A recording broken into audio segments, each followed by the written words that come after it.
Welcome back to The Scary Collector. Tonight, we go somewhere most people are too afraid to follow. These are not campfire stories.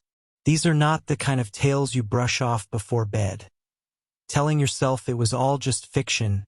These are real accounts, drawn from police records, survivor testimonies, documented investigations, and the words of the people who lived through them or barely did. 8 stories, 8 nights of terror that refused to stay in the dark. Find somewhere comfortable, lock your doors, and whatever you do, don't turn off the lights. Story 1. The Woman in the Walls. There is a specific kind of silence that fills old houses. Not peaceful silence. Not the kind you seek on a quiet Sunday morning. This is something heavier. Something that sits on your chest and listens back. Daniel and Ruth Grantham had been married for 11 years when they purchased the Victorian farmhouse on Hollow Creek Road in Delphos, Ohio. It was 2003, and the housing market was kind to them.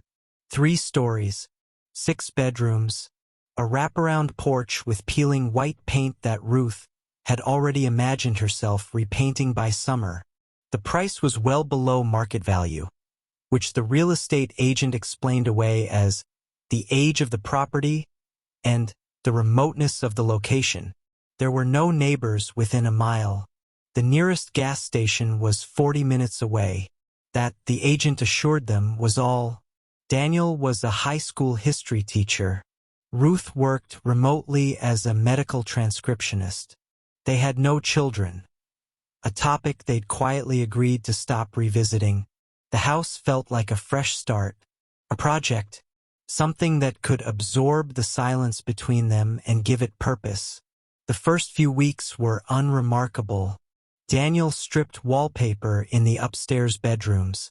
Ruth scrubbed decades of grime from the kitchen tiles. They ate dinner by candlelight because the electrician hadn't come yet, and they laughed about it, felt almost romantic. Then, around the 3rd week of October, Ruth heard it for the first time. Scratching. It came from behind the east wall of their bedroom, the wall that backed up against what they believed to be an unused crawl space. Ruth assumed it was mice. Rural Ohio. Old house. Of course there were mice. She mentioned it to Daniel. He nodded, made a mental note, and forgot about it. But Ruth didn't forget, because the scratching wasn't random. It wasn't the skittering, erratic noise of a rodent.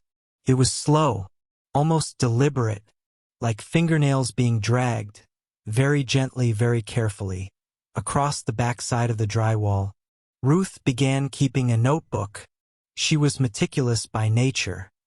Transcribing medical reports for a living had made her precise, detail-oriented.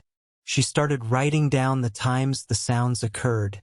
2:17 a.m., 2:22 a.m., 2:18 a.m., always between 2 and 3 in the morning, always the same wall.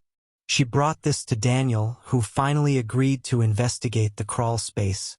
He found the access panel in the hallway closet, pried it open with a flathead screwdriver, and shone a flashlight inside. It was empty, or so he said. But Ruth noticed something that evening that she didn't say out loud. There was dirt on Daniel's shoes when he came back from the closet. Dark, damp dirt, the kind that clings. And the crawl space, she had assumed, had a concrete floor. By November, things had escalated. Ruth began waking in the night to the faint smell of something she could only describe as animal. Musky, warm, organic, like something living and unwashed. She'd lie still in bed, listening, and hear the breathing of her husband beside her. And then, beneath that, something else. Another rhythm, slower, deeper. She told herself she was imagining it. She told herself this for 3 weeks. The event that changed everything happened on the night of November 14th. Ruth woke at 2:20 a.m. to the scratching. Same as always, Daniel was asleep beside her. She reached for her notebook on the nightstand and turned on the small reading lamp. She wrote down the time. Then she sat up and looked at the wall. There was a crack in the drywall that hadn't been there before. A thin vertical crack, running from about knee height to shoulder height. And from that crack, in the faint amber light of her reading lamp, she saw an eye, looking back at her. Ruth Grantham did not scream. She would tell investigators later that she was so utterly paralyzed by what she saw that her body simply refused to produce a sound. She sat there, lamp in hand, staring at a single human eye in the crack of her bedroom wall. And the eye stared back. Then it blinked, and it disappeared. She shook Daniel awake. He didn't believe her. They argued. He suggested sleep deprivation, stress, a waking dream. He patched the crack in the drywall the next morning with spackle and told her it was done. It was not done. Over the following week, Ruth found evidence she could not explain away. A depression in the carpet near the east wall that looked like the imprint of knees, as though someone had been crouching there. A used bar of soap missing from the downstairs bathroom. Food gone from the pantry. Half a loaf of bread. A jar of peanut butter. 6 cans of soup that she could have sworn she hadn't opened. And then she found the nest. She'd been in the basement. A low, stone-walled space that ran beneath the entire footprint of the house. She'd gone down to check on the water heater after a pressure problem. In the far corner, behind the furnace, tucked into the shadow where the foundation met the dirt, there was a sleeping AR. A flattened cardboard box. A folded moving blanket, gray and worn to softness. A small battery-powered lantern. A plastic bin containing food wrappers, a water bottle, a paperback copy of a Stephen King novel, dog-eared and well-read, and a change of clothes, women's clothes. The woman's name was Margaret Elise Horner. She was 44 years old. She had been living in the walls and the basement of the Grantham house for an estimated 4 to 6 months, including during the entire period that Daniel and Ruth had been living there. Investigators found evidence she had used the home's plumbing, eaten from their pantry, and moved through the house at night. She had learned the family's schedule. She had memorized the layout of the rooms. She had watched them through cracks in the walls and through a small hole she had carefully drilled in the upstairs bathroom ceiling. When police apprehended Margaret at a diner 12 miles away, she was calm, almost relieved. She said she had been living in abandoned buildings and vacant properties for years, moving on whenever she felt unsafe. She had not intended to be discovered. She had not intended to harm anyone. She was not, by any clinical definition, dangerous. She had a documented history of psychiatric illness and had fallen through the cracks of the social care system nearly a decade earlier. And yet, Ruth Grantham never returned to the house on Hollow Creek Road. The couple sold it the following spring. Daniel and Ruth divorced 18 months later. Not, Ruth was careful to say, because of what happened, but somehow she could never fully separate the unraveling from that night in November. From the moment she realized that for weeks, while she ate dinner and watched television and lay in bed in the dark, she had not been alone. Story 2. The Last Campsite. Every year, tens of thousands of hikers walk the Appalachian Trail. Most of them will tell you it's one of the most beautiful experiences of their lives. The silence of the deep forest. The way the mountains seem to swallow you whole. Most of them have a wonderful time. Colin Marsh was 26 years old when he set out to complete a solo section hike from Springer Mountain to Neal's Gap in the northern Georgia mountains. He was experienced. He'd done multi-day treks before in Colorado and Vermont. He was fit, well-equipped, and careful. He was also entirely alone. The trail was quiet that October. Peak season had passed. Colin signed the trail register at the Springer Mountain Summit Shelter on the morning of October 3rd. He was the only entry for that day. He made good time the first day. The weather was cold but clear. the kind of crystalline autumn afternoon that turns the hardwood forest to copper and gold. He reached his planned first campsite, Stover Creek, by 4 in the afternoon. He set up his tent, cooked a meal, and was asleep before dark. He woke at 3 a.m. to something he could not immediately identify. A sound outside the tent. Close, not an animal. He'd heard animals before, knew the sounds of deer moving through brush, of raccoons investigating campsites. This was different. This was footsteps. Measured, deliberate 2-footed footsteps. Circling his tent at a distance of perhaps 20 feet. Colin lay still, heart hammering, and listened. The steps continued their circuit. Once, twice, a third time. Then they stopped. Silence. He told himself it was another hiker, out in the dark for some reason. He told himself it was a bear walking upright. Bears do that sometimes. He told himself, as we all do in the dark, that it was nothing. He did not go back to sleep. The next morning he found the footprints. Human footprints, barefoot, large, perhaps a size 12 or 13. They encircled his campsite in a wide loop, coming close to within 10 feet of his tent's vestibule before retreating.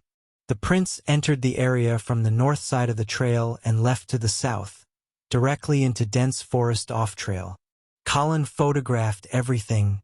He packed up quickly and moved on. He reached Hawk Mountain Shelter by midday and mentioned what he'd found to the 2 other hikers camped there. A retired couple from Pennsylvania named George, and they were sympathetic but unconcerned. Animals, they said, or a local out for a night walk. Colin pushed on. He wanted to put miles between himself and the previous night. On the second night, camped alone again at a flat spot near Justice Creek. It happened again.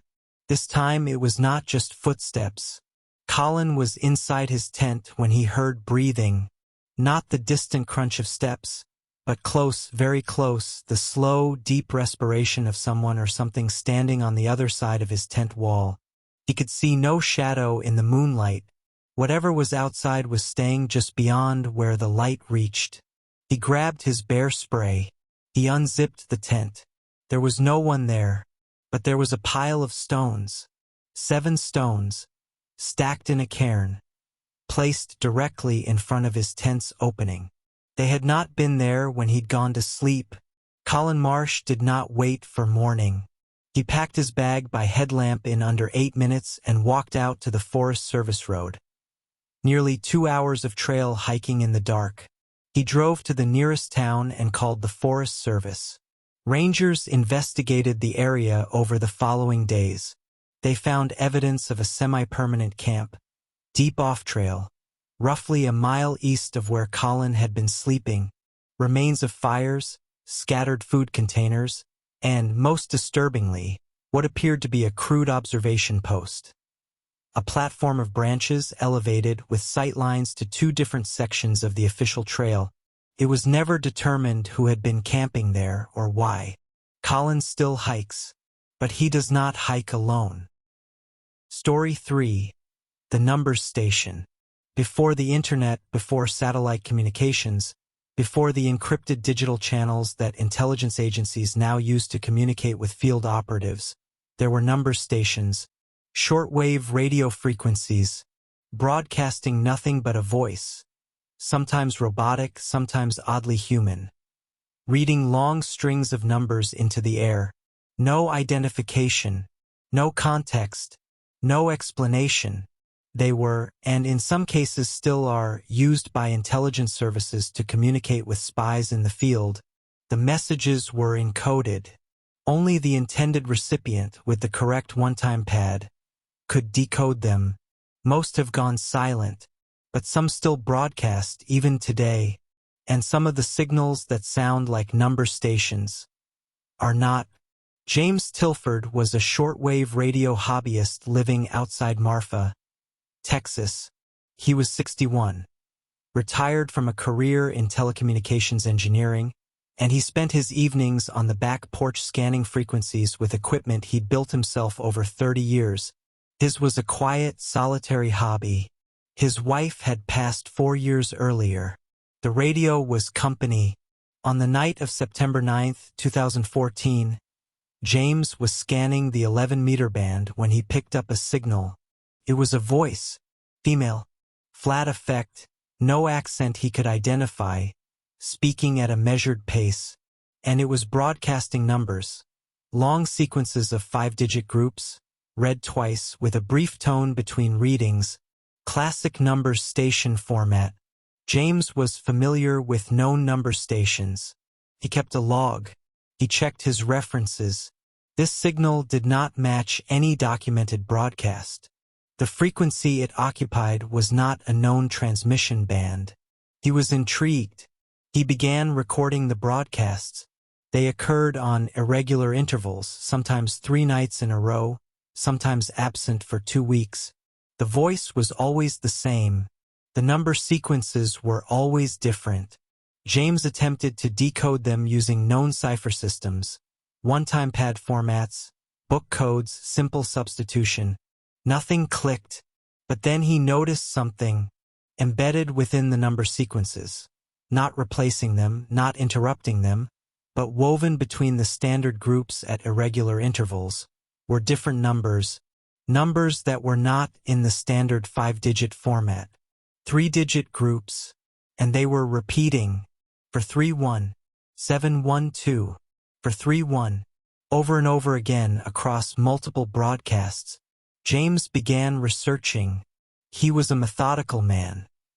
This was what his career had trained him to be. He started cross-referencing the 3-digit codes with every reference system he could think of. And one night, running the numbers through a GPS coordinate conversion system he'd used in a previous career project, he got something, not precise coordinates, but a region. The 3 repeating groups, interpreted in a particular format, placed a point of origin approximately 40 miles northwest of Marfa, in the middle of the Chihuahuan Desert. James told himself he was being foolish. He told himself it was coincidence, the tendency of human brains to find patterns that weren't there. He went to bed, but 3 nights later the broadcast came again, and this time at the very end of the transmission, after the final number group and the sign-off tone, there was something he had never heard before in any number station recording. A breath, then a voice, no longer flat, no longer measured, speaking 3 words in a tone that was quiet and urgent and unmistakably afraid. "Please find me." James Tilford contacted the Presidio County Sheriff's Department the following morning. He drove to their office in Marfa and sat with 2 deputies for 90 minutes, playing his recordings and explaining what he'd decoded. The deputies were polite and deeply skeptical. James pressed. He had a specific grid reference. He had recordings. He had documentation. On October 2nd, a sheriff's deputy accompanied by a border patrol agent went to the area James had identified. They found an abandoned oil field equipment bunker, partially underground, accessible through a rusted hatch in the desert floor. Inside, there was evidence of recent habitation. Food containers, water jugs, a makeshift toilet, bedding, a handheld shortwave radio transmitter, battery-powered, an antenna wire that had been run up through a ventilation pipe and out across the desert ground. No one was there. The bunker appeared to have been vacated within the previous 48 hours. Investigators never definitively determined who had been using the bunker, or for how long, or who the transmissions had been intended for. A missing persons database search turned up no match. The fingerprints collected were never matched to any record on file. James Tilford continued monitoring the frequency for the next 3 years. The voice never broadcast AGA. In Story 4, What Sarah Found in the Lake. Sarah Dennison was 9 years old the summer her family rented a cabin on Larson Lake in northern Minnesota. It was the kind of summer childhood is made of.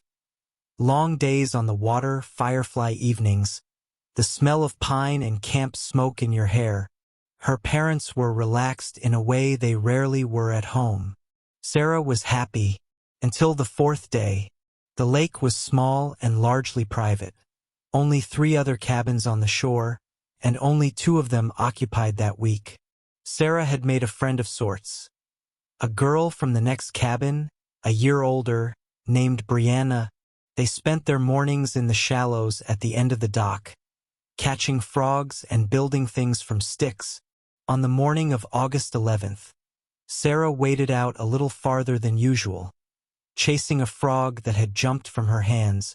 The water was up to her waist, then her chest, murky with the dark tannins of the northern forest watershed. Her feet found the silted bottom, toes sinking slightly with each step, and then her foot found something else.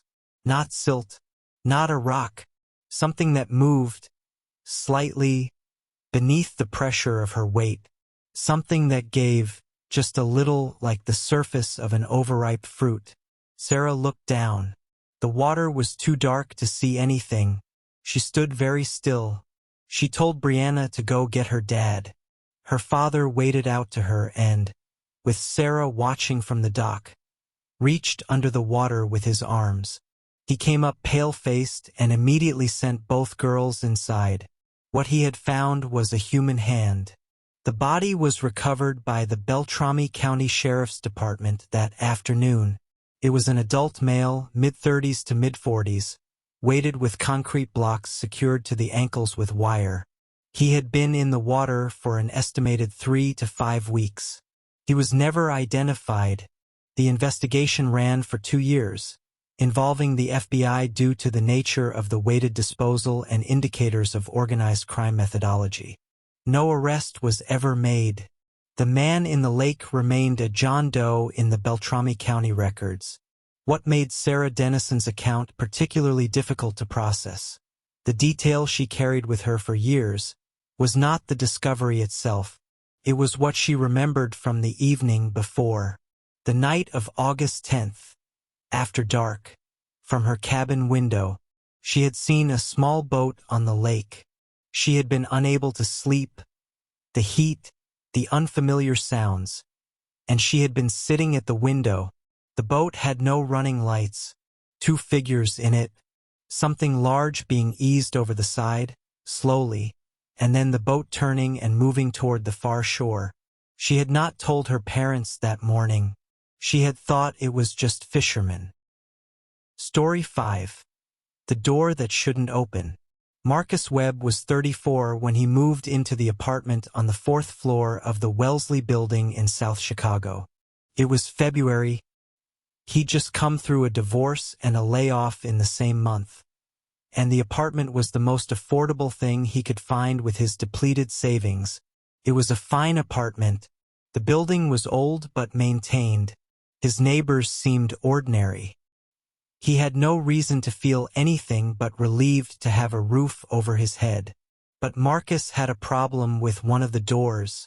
The apartment had 2 doors that opened to the outside, the main entry from the hallway, and a utility door at the back of the kitchen, which opened onto a narrow service corridor shared by all units on the floor. The utility door was heavy, steel core, and fitted with a deadbolt that locked from the inside with a thumb turn. Marcus found it unlocked on his second morning. He assumed he'd forgotten to lock it the night before. He locked it. He found it unlocked again on the 3rd morning, and the 4th. Marcus was not the kind of man who scared easily. He'd grown up in a rough neighborhood, done 2 years in the army, and had a practical, empirical approach to problems. He concluded there was a mechanical issue with the lock. The thumb turn was wearing, maybe the bolt wasn't seating properly. He reported it to the building manager, who sent a maintenance man who declared the lock fully functional. Marcus began wedging a chair under the door handle at night. On the 7th morning, he found the chair moved aside. The door unlocked. He set up his phone to record video overnight, propped against the kitchen counter, lens aimed at the utility door. What he captured on the recording of night 8 changed everything. At 1:47 a.m., the door opened. Not dramatically. It swung inward perhaps 18 inches, enough for someone to step through. The figure who entered was not identifiable on the low-light phone footage. Medium height, moving slowly and deliberately, with the practiced ease of someone who knew the space. The figure moved into the apartment out of frame. 6 minutes and 40 seconds elapsed. Then the figure moved back through the kitchen, back through the door and pulled it nearly, but not completely, closed. Marcus did not confront the intruder that night because he had been asleep and only saw this on the recording the following morning. He went to the police immediately. The investigation revealed that the building's service corridor connected all units on floors 3 through 5 to a stairwell that exited behind the building. A feature of the building's original construction as a residential hotel in the 1940s, the lock on Marcus's utility door had been fitted with a cloned key. A precise copy of the thumb-turn cylinder, made with access to a matching blank. This suggested premeditation. Detectives also found, during their forensic sweep of Marcus's apartment, that several small items had been moved, not taken, moved, a picture frame slightly off-center, a book returned to the wrong position on the shelf. The distinct impression that someone had gone through his belongings carefully and returned everything almost, but not quite, to its original position. The suspect was identified from the building's common area security cameras as a former tenant who had lived in the unit below Marcus 2 years prior. He had moved out but had never fully moved on. He was arrested at his current residence. In his possession were photographs of Marcus Webb's apartment, photographs taken from inside, night, while Marcus slept. Story 6. What came with the flood? In the aftermath of Hurricane Katrina, the greater New Orleans metropolitan area was transformed into something unrecognizable. Neighborhoods that had stood for 100 years became underwater wastelands. The recovery effort was one of the largest in American history, and it brought thousands of people into contact with things that no emergency management protocol could have fully prepared them for. This is the account of a National Guard soldier who served in the search and rescue operations during the weeks following landfall. His name has been withheld at his request. I will call him Thomas. Thomas was 22 in September of 2005. He'd been deployed with his Louisiana Guard unit to assist with search and recovery operations in the 9th Ward District of New Orleans, one of the hardest-hit areas. The work was emotionally devastating by any measure. The recovery of bodies, the documentation of losses, the sight of a community stripped down to its foundations. But Thomas's account is not about the flood itself. It is about what he found on the 3rd floor of a particular house. On a street he asked me not to identify by name. The house was a double shotgun. A style common to New Orleans, narrow and deep, 2 units side by side. The floodwaters had reached the 2nd floor. The upper level had been used as a refuge by the occupants, who had since been evacuated. Standard procedure required a sweep of the entire structure before marking it cleared. Thomas and a fellow soldier, he calls him Reyes, climbed the stairs to the 3rd floor. It was a converted attic space, low-ceilinged, stifling in the September heat. Storage, old furniture, boxes softened by moisture. Normal, except for the room at the back. It was separated from the attic by a wall and a door that had been. Thomas is very clear about this, nailed shut from the outside. Recent nails, not old. The wood was pale where the nails had been driven, not yet darkened by age or humidity. Thomas and Reyes exchanged a look. Standard protocol in those situations was to open any sealed spaces. They pried the door open. The smell hit them first. Thomas described it as copper and rot and something else. Like a zoo, like animal musk. The room was small, perhaps 10 by 10 feet. It had a single window boarded from the outside. In the room were 7 mattresses, pushed together wall to wall. covering the entire floor. And on the mattresses were personal effects. Clothing, women's and children's shoes, small toys, water containers, food packaging, and restraints. Thomas told me that in 20 years of working in emergency services and military contexts, the sight of that room was the only thing that has ever made him unable to complete a report without stopping. The restraints were attached to eye-bolts driven into the floor joists beneath the mattresses. They had been used. There were 7 sets. The personal items suggested a minimum of 5 individuals. 3 adults and 2 children. The flooding had occurred before investigators could respond. Whatever had been happening in that room, whoever had been in that room, had been disrupted by the storm. The house was owned by an individual who had left the city before the hurricane. He was located by federal investigators 8 months later.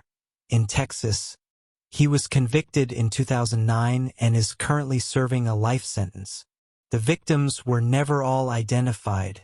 Thomas still does not sleep more than 4 hours at a time. He says he's learned not to try for more. Story 7. The Last Message. Grief is one of the most powerful forces in human psychology.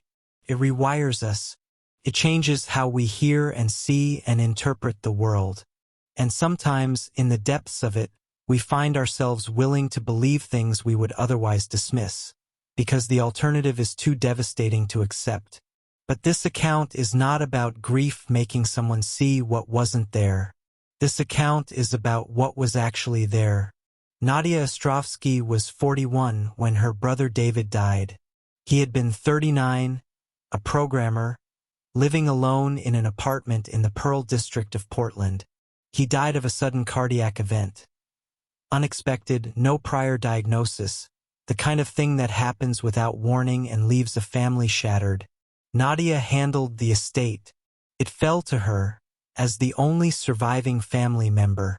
She arranged the memorial. She settled the accounts. She packed and donated his belongings. She did all of this in a state of numb efficiency that she recognized as shock but couldn't stop. 6 weeks after David died, she received a text message from his number. She stared at it for a long time. The screen, his name, his number. The message read, "I left something for you, under the floor in the study closet. I'm sorry I didn't give it to you before. I should have. Please don't let them know you found it." Nadia's first call was to David's phone carrier. His account had been closed and the number decommissioned. It was not possible, they told her, for a message to originate from that number. And yet her phone showed it clearly. Received at 11:43 p.m. 3 days ago, from David's contact. She called the police. They recorded the report, but, gently, suggested she seek counseling. She went to David's old apartment. The new tenant had only moved in 2 weeks prior. Nadia explained the situation, or a simplified version of it, and asked if she could check the study closet. The tenant, a young man who clearly wanted no trouble, said fine. The closet was small, carpeted, a pull rod overhead with a few wire hangers the new tenant hadn't bothered to remove. Nadia got down on her knees and pressed the carpet at the edges. In the far back corner, the tack strip had been pulled loose from the floor and replaced. The carpet lifted easily. Beneath it, in a shallow space between the subfloor and the joists, just enough room, was a small fireproof document box, locked with a combination. David's birthday. Backward. The combination opened it on the second try. Inside was a 128-gigabyte flash drive, and a handwritten letter. The letter, addressed to Nadia, explained that David had been working as a contractor for a third-party technology firm that had been hired to process server data for a mid-sized financial institution. In the course of that work, he had discovered what he believed to be evidence of systematic fraud. Specifically, the rerouting of funds from deceased account holders to shell companies associated with 2 senior employees of the institution. He had been trying to figure out what to do about it. He was afraid. He had noticed, in the weeks before his death, that he was being followed. His car had been broken into. His laptop had been accessed without his knowledge. He named 2 individuals specifically. He was going to go to a federal regulator. He'd been preparing the documentation. He had not made it. Nadia brought the box and its contents to an attorney the following week, and from there to the FBI's Financial Crimes Division. The investigation took 14 months. Both individuals named in David's letter were indicted. A third associate was later charged as well. The fraud totaled over $12 million. The question of the text message was never officially resolved. The phone carrier stood by their determination that the number had been deactivated. No technical mechanism for a message to originate from a decommissioned number was ever identified. Nadia does not speculate about the origin of the message. She does not talk about it in the context of the supernatural. She only says this: her brother was careful and precise and methodical. He would have had a backup plan. She believes she was meant to receive that message. She believes her brother made sure of it. Story 8. The Man Who Watched from the Treeline. This final story is the most recent, and in some ways the most difficult to explain, because it has no resolution, no arrest, no clean ending. It is ongoing. The property sits on 11 acres in a rural stretch of Washington state, roughly 30 miles east of Olympia. The family who lives there, a couple in their 50s, their adult daughter who had moved back home during the pandemic, ask that I use only first names. I'll call them Robert, Patricia, and Emma. Robert is a former contractor, handy, practical, skeptical by nature. Patricia is a retired school counselor. Emma works remotely in data science. None of them are given to exaggeration. All 3 are consistent in their account across multiple interviews conducted independently. It began in the spring of 2021. When the weather warmed and the family began spending more time outside. Their property backs up to a dense mixed forest. Douglas fir, big leaf maple, undergrowth thick enough that in summer you lose visibility within 30 feet of the treeline. Emma was the first to see him. She had been working on the back deck, laptop open, when she looked up and saw a figure standing at the treeline. He was roughly 100 yards away, tall, wearing dark clothing, standing absolutely still, apparently looking toward the house. Emma mentioned it to her parents. Robert walked the treeline, found nothing. They assumed it was a hiker from a neighboring property who had wandered too close. Over the following 2 months, each of them saw the figure at least once. Always at the treeline, always still, always apparently watching, always gone by the time anyone got close. In July, Robert set up trail cameras along the tree line, 6 cameras at intervals, aimed back toward the forest. In the first 2 weeks, 4 of the cameras captured something. Not the same night, not at the same location, but 4 separate captures between 11 p.m. and 4 a.m. of a figure moving through the trees at the edge of the property. Moving slowly, stopping, standing, moving again. The figure appeared to be watching the house. Robert brought the footage to the local county sheriff's office. Deputies came, reviewed the footage, walked the property. They found no signs of a camp, no evidence of trespass, no legal basis to do anything further. They advised the family to document everything and call if there was any direct contact or escalation. The escalation came in September. Patricia was alone in the house. Robert was in town. Emma was on a work call. When she noticed the dogs, 2 large mixed breeds, had gone silent and rigid at the back door, staring through the glass, Patricia followed their gaze. The figure was in the yard, not at the treeline, in the yard itself, 40 feet from the house, standing in the early evening light, head turned toward the window where Patricia stood. She does not know how long they looked at each other. She says it felt like a very long time. Then the figure turned and walked back toward the Treeline at a normal pace, without hurrying, without running, as though he had accomplished what he came for. The family has not been able to identify the individual. They have increased security on the property significantly. They have pursued every legal avenue available to them. The sheriff's department has increased patrols on the road outside their property. Robert and Patricia have no intention of leaving their home. Emma moved out in December, she says for other reasons, but she admits the situation played a role. As of the time I spoke with the family in late 2024, the figures had not been seen in 14 months. They are not celebrating. They are waiting. Robert keeps a light on all night now, a floodlight aimed at the Treeline, burning through until dawn. He says the hardest part is not the fear. The hardest part is the not knowing who he was, not knowing what he wanted, not knowing whether those 14 months of silence mean he is gone for good, or whether he has simply learned to be more careful. 8 stories, 8 real accounts of the things that happen in the dark, in the walls of old houses, in the forests along quiet trails, in the rooms we believed were empty. What makes these accounts different from fiction is not their detail. It is not their structure. It is not even the terror they contain. It is the fact that for every person in these stories, life continued after. Breakfast was made.